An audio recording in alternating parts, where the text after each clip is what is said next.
Good afternoon or good morning, depending on where you are today. Thank you for joining our webinar. My name is Laurel Rodriguez, and I am the Director of Marketing at Sure Impact. Today's topic is speaking the same language, engaging funders in meaningful conversations about outcomes and impact.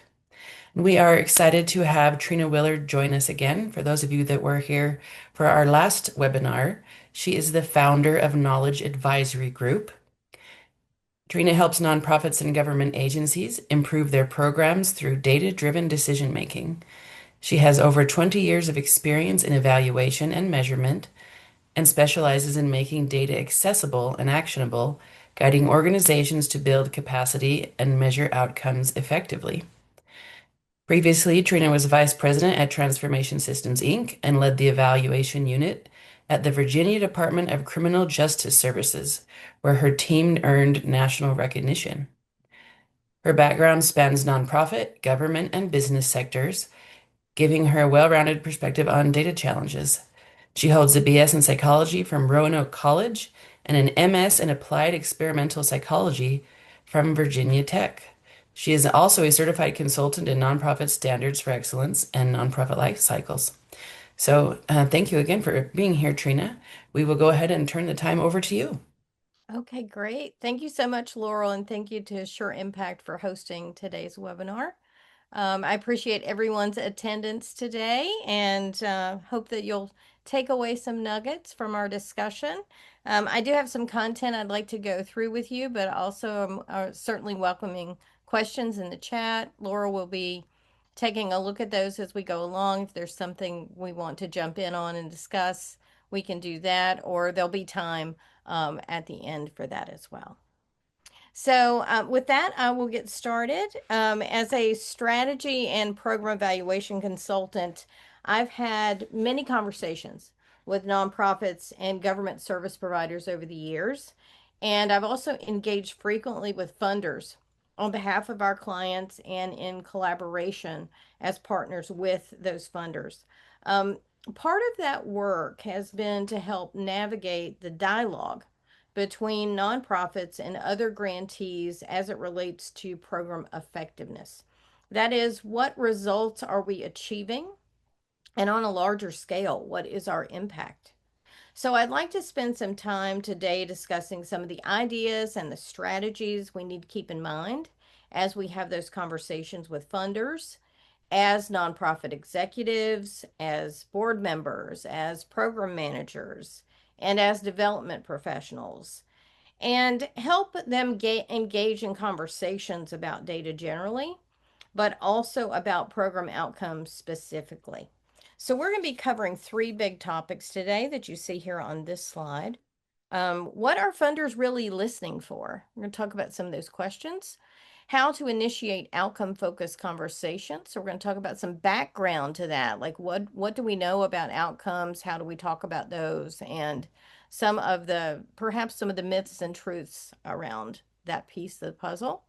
And then also some strategies for building trust and navigating challenges, which I'll kind of be weaving throughout the conversation as well. So, first, funders are one of many audiences that care about your organization. Of course, they are a very important audience that has several responsibilities when it comes to nonprofits specifically. And here's a few examples of those responsibilities. So, first, they're responsible for addressing public scrutiny. So, as financial supporters, funders are on the front line to address questions about those that they financially provide support to. Secondly, they are often responsible for responding to conditions of economic decline. So when the economy crashes, donations do as well. And to bring in funds, data can really help funders make the case and can help nonprofits make the case for why those funds should go in specific directions. And they're also responsible for ensuring funding accountability. So funders have difficult decisions to make. We see that certainly in the climate that we're in right now. And our organizations must be able to compete when resources are lean. So we must be prepared to make the case for how our organizations stand apart. And we are seeing some of that as we are facing the conditions that are in our communities in this current time. So, as funders strive to meet those responsibilities, among many others, of course, there's several questions that they hope to answer about your programs. And these questions might be worded a little bit differently when you hear them in a conversation from time to time. But in essence, if you begin strategizing in your organization to address the questions on this slide, you'll find that your conversations with funders are going to be more productive and fruitful and rewarding. So let's talk about these questions briefly. So the first one is, what services are you actually providing? Not what you want to do, which is what you said in your grant proposals, but what are you actually doing? Funders often call this outputs. That's a term that they are familiar with and use quite frequently. And outputs really focus on your productivity. I will say that just as in grant writing, the terminology around data can vary from funder to funder. So you do have to be a little bit flexible with some of these semantics, but outputs is a very common way that they think about service provision, and that's also sometimes called process measures. All right, the second question is, what results are you achieving? So, not what you're doing, but what changes occur in your target population because of that effort. So, those we refer to as outcomes, or impact is another term that we use that generally speaks to very long term types of change. Outcomes is and impact are both terms that you will hear your funders speak about. The third question is, what data or evidence can you share? So, thinking about both of those things, the outputs and the outcomes, the services you're providing and the results you're achieving, what data can you use to show the funder what's actually happening?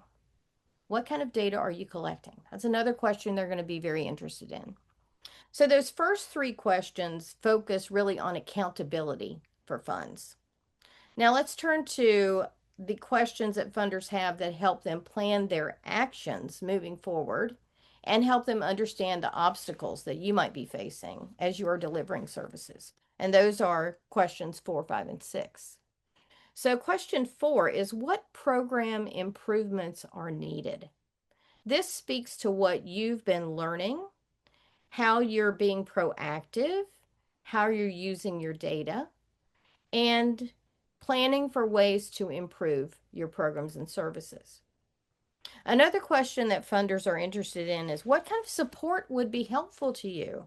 And that's an important one. If they don't ask it, then it's something that you should offer up yourself. This question speaks to an opportunity for you to position your ask, taking into consideration all the things that are mentioned in those prior questions.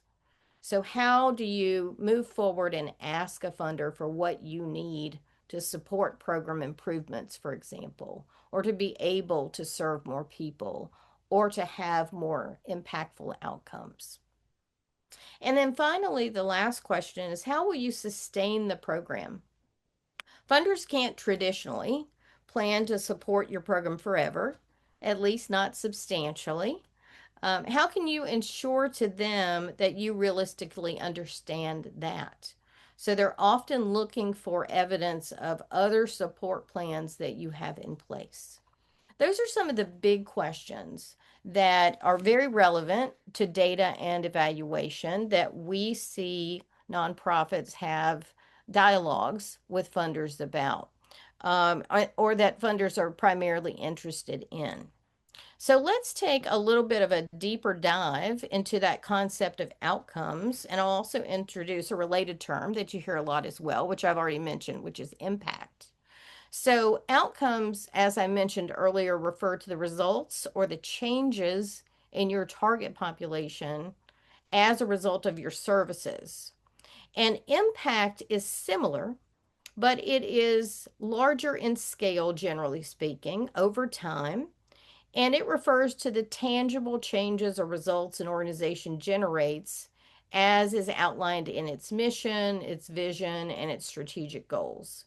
And you might actually hear the term impact being used differently by different people. So, just to give you a couple of examples there. So, when you are using the term impact and speaking with development professionals or marketing professionals, they often mean reach. Like how many donors do we have? Or how many people are clicking on our website? They think about reach. When you use the term impact with someone like myself, who's a program evaluation professional, I'm thinking most directly about the results that you're achieving for the target population that you serve. And then when funders use the word impact, they're often thinking very large scale. So they're thinking about community change. So, one of the things we want to do in having these sorts of conversations is to try to get a gauge for how the individual we're speaking with is thinking about that term impact, and also helping them understand how we are communicating about that specific term. Now, when your funders ask you about impact, they are often, as I said, speaking in those global terms. So they're thinking about the community broadly, which is typically their sphere of influence or interest, if you will. For you and your organization, the way you connect and contribute to that community impact is through your program outcomes. So those terms are slightly different, but are often used kind of interchangeably in the sector. They actually have a little bit of a different meaning in terms of their scale and the time frame that's involved. But don't get too hung up on that. They're very similar concepts, and we often hear folks use them sort of interchangeably. Just know that it's really your job to communicate to the funder how your program contributes to their desired community impact. So you can't create their desired impact all on your own. And we encourage you not to take that on because you very likely won't be successful at that. A lot of organizations feel that pressure to be able to satisfy what the funder is trying to accomplish at a very large global level. But one organization, one nonprofit typically cannot create community change by itself. And that's a very important understanding to have when you're trying to respond to the funder and stand very firmly in the ground of what you actually can do. But so you can actually definitely play a part in community impact. But it's trying to be very clear about what your part of that puzzle is. So the techniques that we use to assess our outcomes and describe our contribution to impact is a process we call program evaluation. So I wanted to get started with a general definition of that. You see that here on this slide. Program evaluation is carefully collecting and analyzing information about a program or some aspect of a program in order to make necessary decisions. And if there's one thing I would hope you would take away from today, if you're not familiar with program evaluation, it's those last 6 words that I have highlighted in green there. So its real purpose is to make necessary decisions. We're going to talk more about reporting, like reporting to funders, but program evaluation is to benefit you in making decisions about your programs and your services and to benefit your target population. So the type of evaluation you undertake to improve your program really depends on what you need to learn. And there are a lot of different types of evaluation. There are probably, I don't know, 14, 16 different types of program evaluation. And I'm going to touch on 2 today in our time together. And that's process evaluation and outcome evaluation, which are 2 that are most commonly conducted for nonprofits. Process evaluations really simply examine what you do and how you do it, and outcome evaluations examine the results you achieve from those activities. So with that, I'd like to introduce you to one of my favorite tools, which is a communication tool as well as other things, and that's called a logic model. So the logic model is sometimes referred to, or there's a related tool that's called a theory of change, and they're very similar.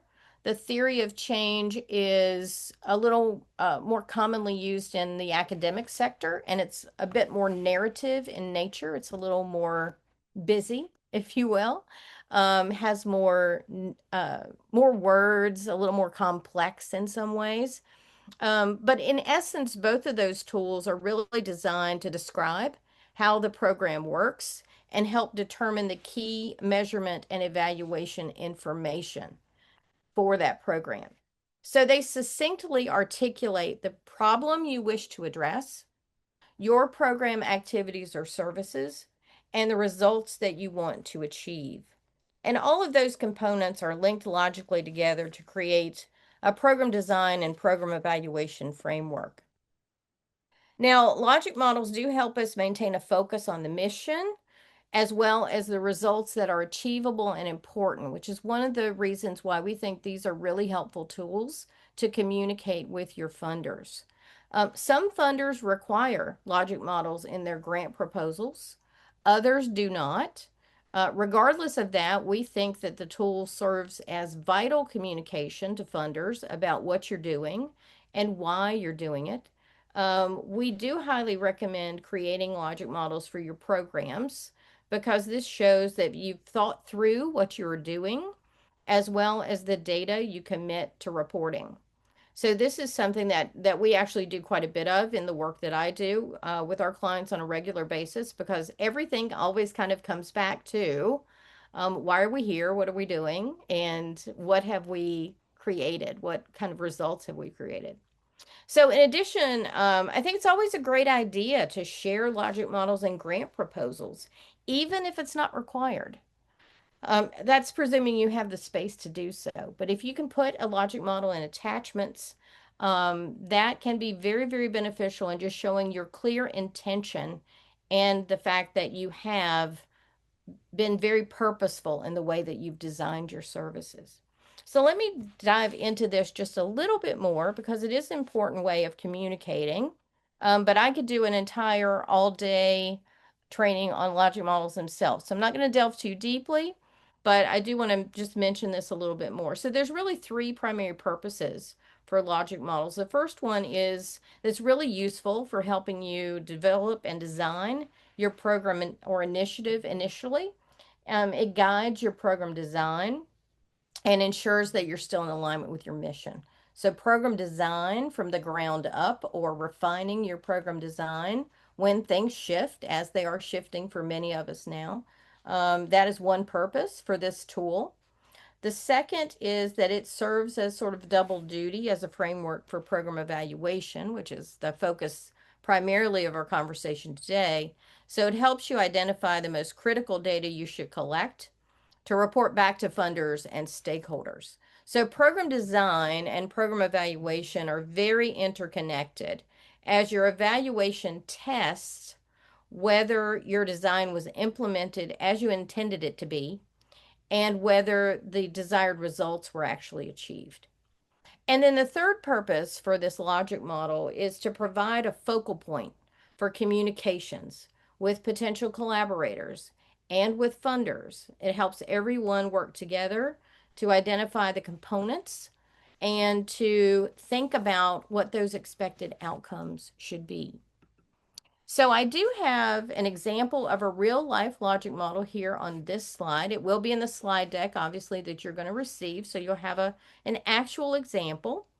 By succinctly articulating what you do and the results you hope to achieve, you can then become very laser focused on the data you want to collect. And there are obviously more details to this process. Um, of course, choosing your data collection tools and how you actually analyze those data. But those are internal steps that you can take after this overarching strategy is developed And the funders are generally more interested in this overarching strategy than they are all the details of how you're making the sausage of the data collection and analysis internally to your organization. So before we move on, let's take just one more minute to emphasize that difference between outputs and outcomes. It is often the most challenging distinction for nonprofits to make, mostly because we're very naturally great at capturing outputs, and outcomes are typically more challenging to collect. And we're often in a position where we're very comfortable talking about what we do, but we may not be as comfortable or have data readily available to demonstrate the change that we want to hopefully be able to talk about for our target population. So, knowing the difference between those outputs and those outcomes can also be a big opportunity for you. It can be a big opportunity for educating your funders about your program because honestly, some of them also struggle with understanding the difference between outputs and outcomes. So, um, program outputs, as you see here, the number or units that captures the quantity of services that you have provided. So they are all about you and your workload. You can see a few examples of that here on this slide. For example, the number of people trained, the number of workshops delivered, etc. And when you are reporting to your funders, you can think about things like counting what you provide, describing who you've served, and compiling your level of effort. Those sorts of summaries for your funder will be sharing your outputs with them. Now, those outcomes, as I mentioned, are a little bit different. So they're the benefits or the changes for program participants during or after their involvement with the program, and they flow logically from the activities or services that you're providing. And they can be long-term or short-term. I do want to share with you really quickly a quick example, like my favorite example of the difference between outputs and outcomes. So many years ago, I don't know if I shared this example in the last webinar, Laurel, but many years ago, I had my cell phone service with Verizon. I no longer do, which might possibly be a moral to this story, but I was having a problem with my cell phone service. And I contacted Verizon on a landline at the time when we had those readily available.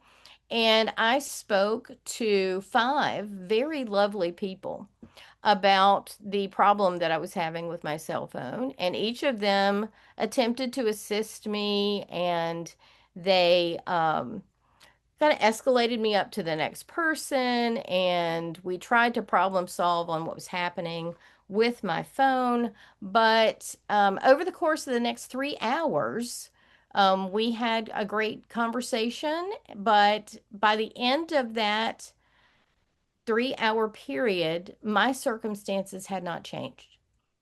So, what was happening there was all outputs. It was all process. There were five people. We spent 3 hours. That contact time was an output. It did not change my circumstances in any way. So, my outcomes did not change as a result of that. And that's the difference between workload and results. So, that is usually an example that people can really relate to for whatever reason.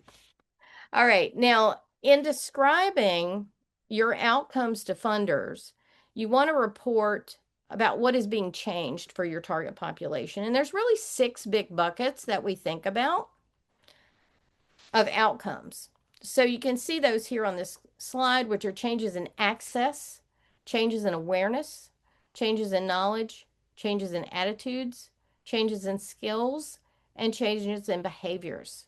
If you think about those six areas, and you definitely don't need to touch on all of them, most programs or services will not attempt to change all of those things, but they are in a bit of a hierarchy. So if you have sort of a smaller, lower intensity sort of program, something that's kind of light touch, is how we would describe it, you may be able to make changes happen in access, awareness, and knowledge.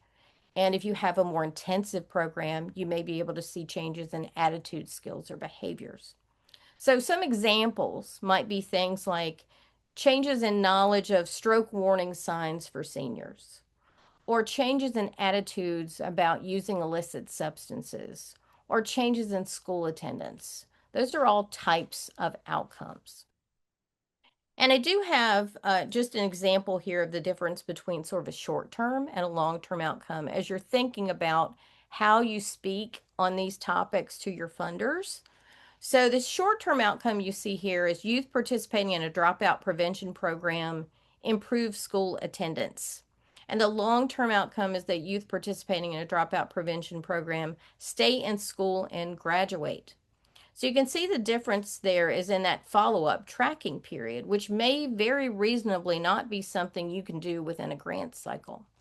For example, with this one, dropout prevention programs usually happen in middle school, so like seventh, eighth grade. And of course, tracking someone through graduation is going to require 4 or 5 years. So sometimes, if you are responsible for writing grants, sometimes your long-term outcomes actually aren't achievable within a grant period. So you need to be very honest and transparent with your funders about that, as opposed to claiming that you can deliver on that measure within a grant cycle. So those are some things to think about there. Now, that's not what I want us to focus on for the rest of our time together today, but I did want to have that sort of backdrop of understanding evaluation and outputs and outcomes. I want to talk now about reality. So sometimes we set up our expectations about what we should be doing with data very high, perhaps too high sometimes. And I've worked with, probably at this point, I've been doing this work for about 30 years. So I've worked with hundreds of organizations, including providers and systems change organizations and funders and government agencies. And I'd like to just provide some honest reflections on some things to consider as you talk about your programs and your results with funders. So, the first truth, number one, is it's okay to start small. So, I don't expect you to have all of these aspects of logic models and data and outputs and outcomes all figured out. Your funders don't expect you to have it all figured out. And let's be honest, they usually don't have it all figured out. But you should always be making efforts to move forward little by little, even in tumultuous times like we're in right now. So let's get one thing straight from the beginning on this, and that is that data is not really intentionally for the purpose of reporting. And I mean, of course, to be good stewards of funds, you will always be asked to provide reports to your funders. But at its core, data is for you to help you make decisions. So let's think about that for a minute. I dare to say that almost every organization in this room is running on a lean budget, particularly now. And it's common for nonprofit staff to wear multiple hats. And you need capacity in the form of human beings to give attention to data and evaluation issues. So I'd like to say today that you don't need to do everything. You don't have the capacity to do everything. In fact, we use the term DRIP, which translates to data rich, information poor. Data rich, information poor, to refer to organizations that sometimes lose their focus and collect too much information that they don't ever use, which can be a drain on your staff time and your resources. Your evaluation strategy and your processes do not need to be perfect. So I'm just going to say that. Imperfection is a part of operating in the real world. Now, I'm professionally trained in research.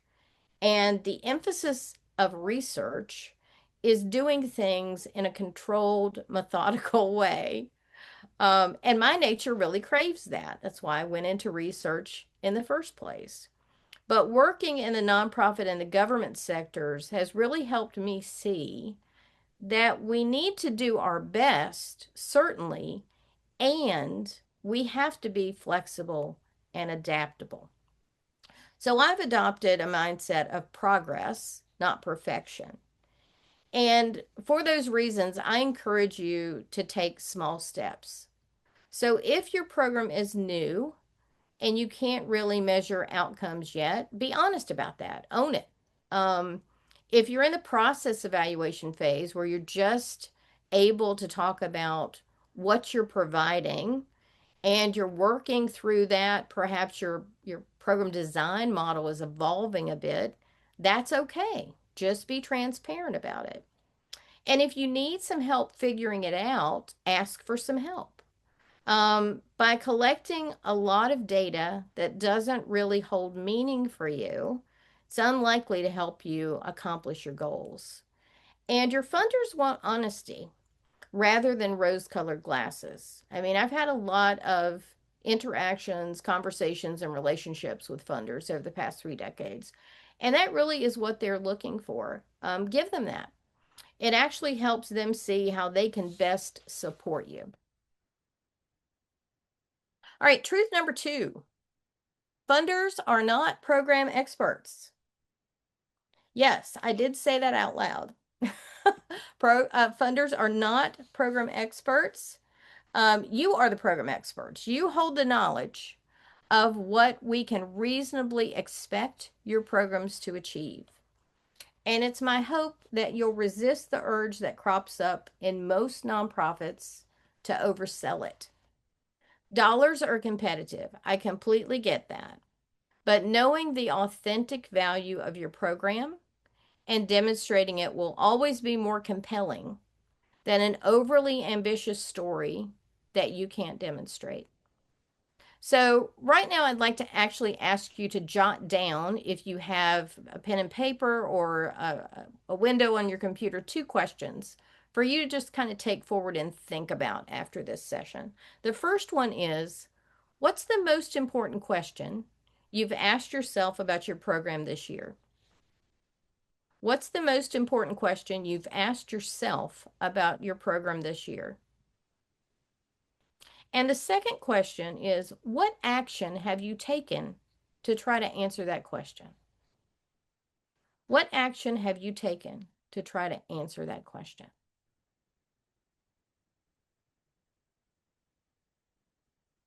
All right. Now, I'd like to share an observation about this particular issue. So, it's been my experience that programs look to funders for direction on the data that they should collect. And at the same time, I've heard funders lament so often over the years that they really don't have expertise in these programs, so they don't actually know what's reasonable. So there's a disconnect there. One party is trying to please the other. One party is trying to please, the nonprofits are trying to please the funder because their funding is conceivably at stake. And the other party is trying to understand what is happening with their dollars. But trust me on this, you know best what your program can accomplish, and you feel it in your bones when you're promising too much. You feel it in your bones when you're promising too much. So, what do you want to achieve for your clients, and is it realistic? If that passage, essentially, that I just spoke about resonates for you, I would encourage you to step back and clarify what you want to measure. Don't worry right now about what measurement tools to use. I get that question all the time. Folks say, well, I don't think I can measure that. You can measure just about anything. There are ways to measure just about anything. Some are more rigorous than others. but you are working in a real world context here and you're using information to make improvements. You're not conducting experiments. Okay. So you can measure just about anything, but your top priority is really figuring out what you need to know so you can clearly communicate that to your funders and other supporters. All right, now let's move on to truth number 3, which is bad results aren't bad. And yes, I do mean that.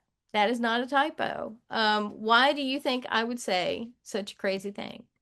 So, at multiple points in my career, I've heard nonprofit staff and leaders turn away from data and program evaluation because they're afraid that the results won't be 100% positive. They're afraid the results won't be 100% positive. And I'm going to give you a spoiler alert here. They never will be. Your results will never be 100% positive if you are asking the right questions to continually improve. In fact, as an evaluator, if I ever see a statistic in a grant report come through that is 100%, I'm immediately skeptical. It's like a red flag. Like, are they being honest with me? And funders think about it the same way.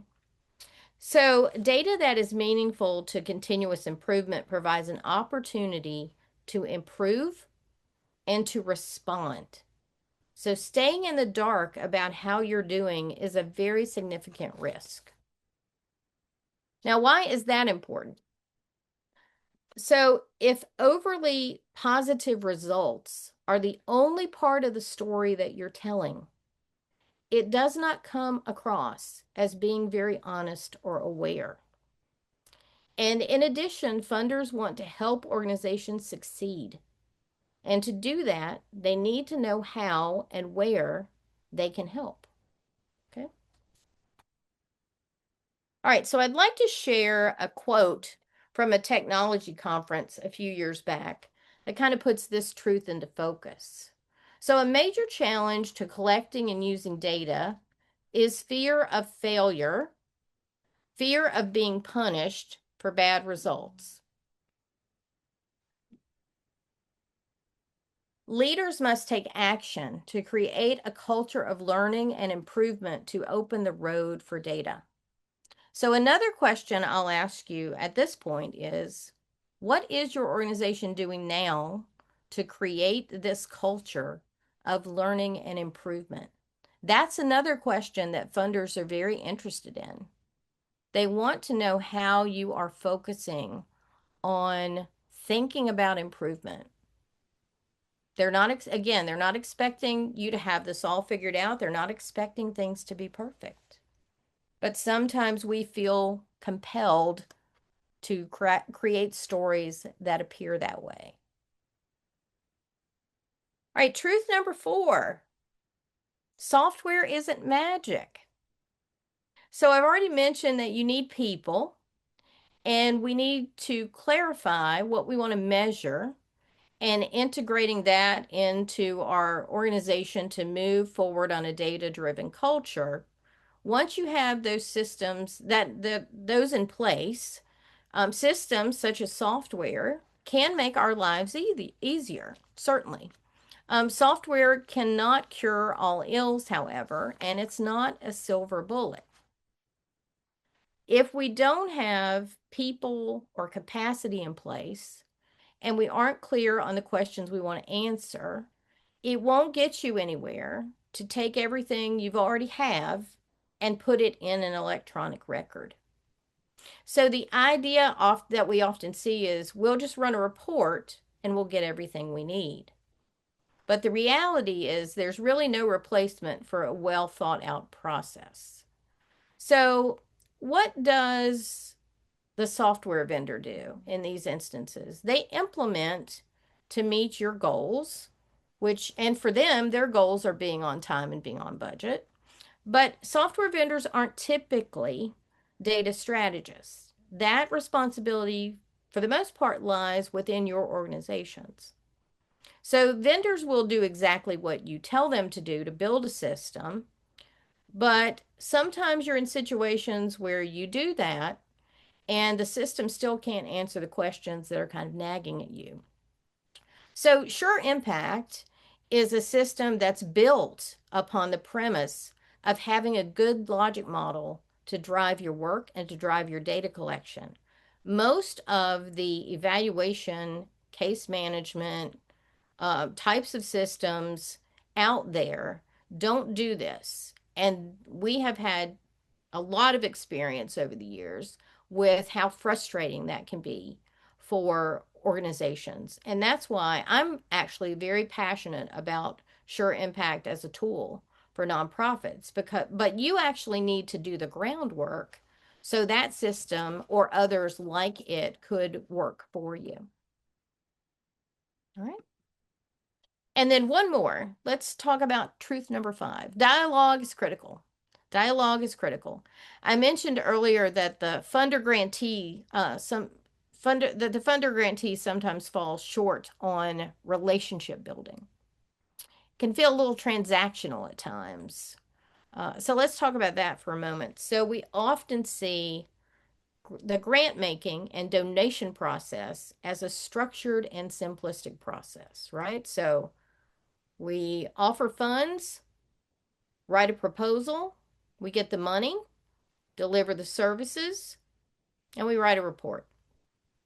But that process fails to take into account the one thing that can minimize that disconnect that we talked about earlier, and that is the relationship. So, there are a lot of things that you can do within your organization to take steps towards a data driven culture.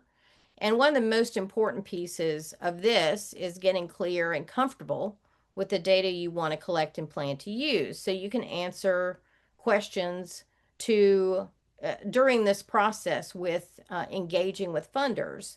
Questions like, why are you sharing these specific data with them? What do these data mean to you? What kind of meaning do they hold for you? What um, should these data mean to your funder? Why are they going to be important to your funder? And how does it actually connect with the funder's funding priorities? If you only have a little time, use it to have conversations to get really clear about what you wish to accomplish. I would recommend doing that as your first step and make that realistic and begin developing the muscle to have this discussion with your current and potential funders. Use that opportunity to educate them on what you're doing and what you want to achieve, and then listen to their feedback. Experiment with that, and then test it out on multiple funding sources or some of your major donors, for example. A few weeks ago, I had a conversation with a local funder in my area, a larger family foundation, who shared some reflections with me on this topic. And I asked her for her thoughts. And here's what she said. She said, the most important thing an organization can do is to keep us informed. The most important thing an organization can do is keep us informed. So, all of the people in this room are trying to accomplish the same big thing. We all want to serve the needs of people in the community. We're all doing the best we can. We all have work to do and improvements to make. And I personally believe that if we set a clear intention to collaborate and be open about what we can and what we can't do, that it will make a difference. So let's recap on some of the things that you can do to support these conversations with funders. The first one is take a fresh look at your program. So take a step back, dedicate some time to reviewing your program. Think about, is there anything you've been doing for a long time and you're not sure why? Go back to that question I asked you to write down. Is there anything you've been wondering about? That's where program evaluation comes in. A second thing you can do is focus on what to measure. Focus your intention on what to measure.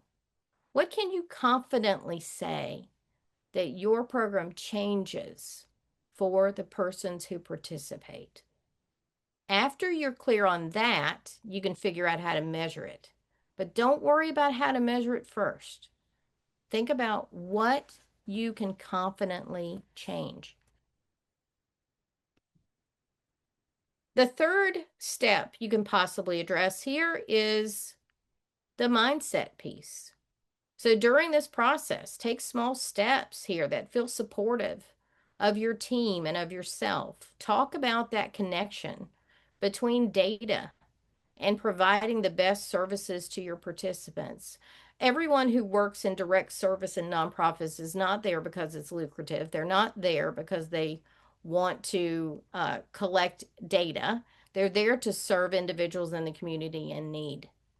However, we don't do a great job sometimes of helping staff who are service providers understand the link between the data that we're collecting and their ability to provide better services to more people in need. And by showing them this process and involving them in this process, then we can begin to weave that throughout our organizations and have even more robust conversations with our funders about what we're doing and how it has become a part of our systematic processes. The fourth step you can take is to explore software if you're ready. Software can be a very helpful tool, as I mentioned, but do the groundwork first. Don't feel pressured by a free tutorial or a free system because there are always costs involved in human time, things of that sort. Be thoughtful about whether you're ready because these types of tools do require um, maintenance and they are projects to get off of the ground. And then the last piece I want to mention here is communication.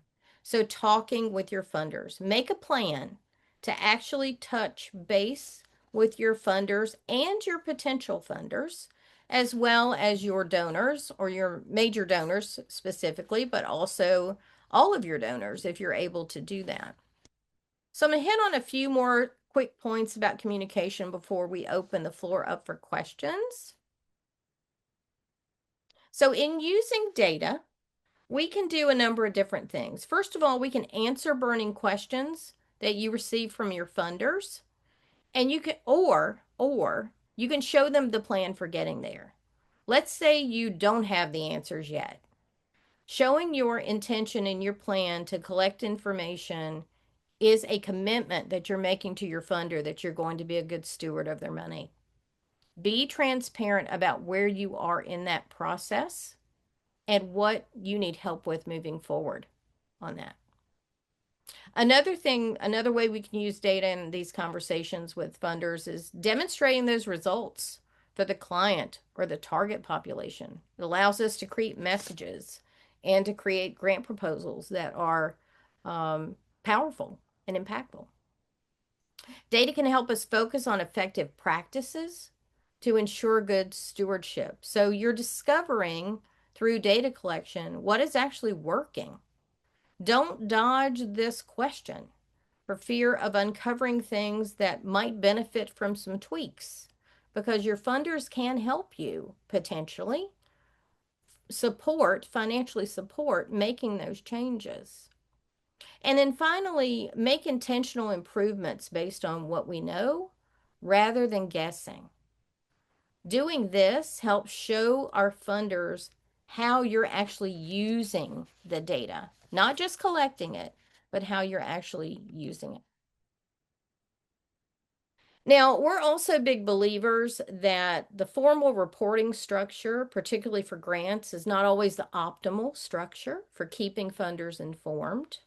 So when you hit an obstacle, or your program changes, or you find that the data you promised initially won't be possible to deliver, we recommend that you let the funder know.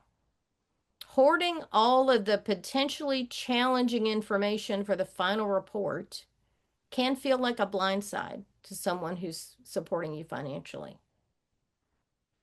So, first of all, above all else, try to keep your reporting as simple as you can.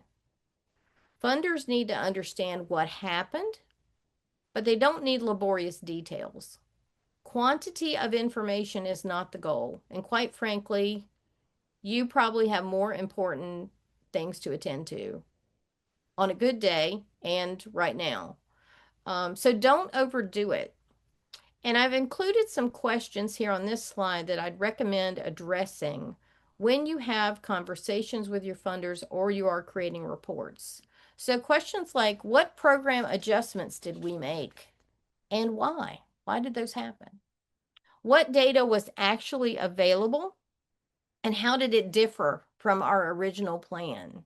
So you can see the transparency that's kind of weaving through this, which is a core theme here.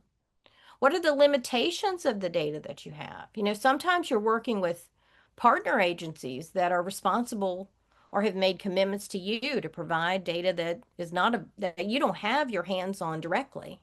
And sometimes those things fall through. So you need to be transparent about that as well. And then finally, tell your funder how you're using the findings. What improvements do you see maybe in order? What changes do you want to make for the future? All right, so I'm going to leave you with one final quote from Dr. Seuss. All right. So you're off to great places. Today is your day. Your mountain is waiting, so get on your way. So remember, you are the ambassador for your programs. You are the program expert. You are the educator for your funder in this way. And you need to take this at your own pace so that it is reasonable and practical for you. And with that, I will turn things back over to Laurel to see if we've had questions or if folks want to ask questions directly. Thank you so much for that, Trina. And we do have a couple of questions. I would love to have everyone submit more if something you have a burning question from the presentation or something that you brought with you when you came. So the first one is talking about how you were mentioning that it's important to help case managers understand the importance of the data they are collecting. Do you have some specific tips for what you would share with them? Yes. I mean, I think that as a general premise, individuals who are working in direct services are under high demands every day. They are working with people who have very important issues ahead of them, and they are facing challenging circumstances in the people that they work with. And collecting data points seems like a chore. And I'm just being very, honest as to what we hear in the field. It feels like busy work. It feels like a requirement rather than something that's useful. And oftentimes, when we do collect our data and analyze it and send it to the funders, we very rarely share it back with our team.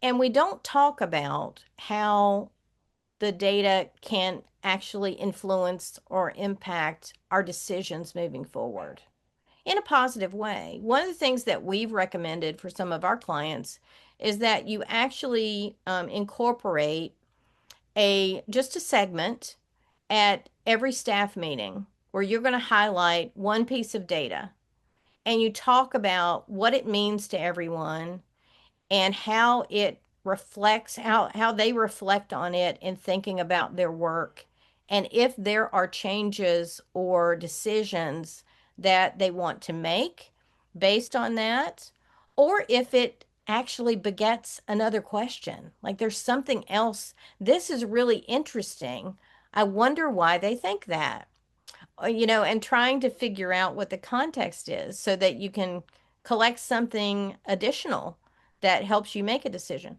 So, having staff understand that the data that they're collecting is for the purpose of making decisions about the program services so they can be as effective as possible, helping their participants to the path towards success as much as they can, and actually potentially enabling the organization to go back to funders and find additional financial support for gaps in services, for remedying obstacles like transportation is a perfect example, right? So if we've got 70% of our people that can't actually get to our facility to participate in our services because they don't have transportation, that's an obvious thing we need to talk to a funder about. What are some ways we can supplement that?